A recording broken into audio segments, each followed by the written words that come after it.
morning. On behalf of the Pettine family, I just want to thank everybody for your support of the foundation. Joyce especially sends her best wishes. This means so much to her. And it's great to see how the West football community has supported my dad's legacy through the foundation with the scholarships, through the naming of the practice field, and obviously the statue at War Memorial. Quick story about the statue. The artist was sending renderings back and forth with the family to just make sure I think you've all seen where statues just don't capture the essence of the person. So we wanted to make sure we got it right, and something was off. And it was multiple times going back and forth, so finally I opened it up and sent it to some people that knew him well, and Dick Beck was one of them, and he nailed it right away. He's like, dude, the nose isn't big enough. So anybody that's seen the statue obviously know they got that part right. It's great to see the undefeated 74-75 teams being honored here. I know those years were very special to my dad.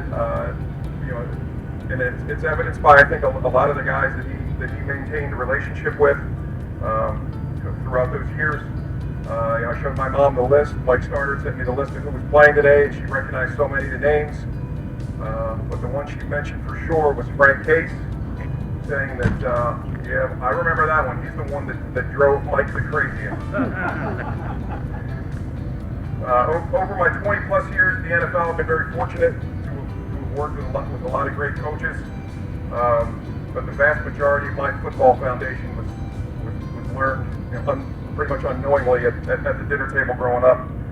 A lot of things about football have changed over time, but the core principles that we all learned here at CB West remain the same. When I was head coach of the Browns, Senior used to send me a weekly report after every game. They weren't always the easiest to read, because as you guys know, they weren't delivered with the softest touch. But what's neat now is I still have all those, and I get a chance to look back on them. And so much of what he says it's still so true, no matter how much it's changed. Now, there were a couple things that didn't necessarily ring true.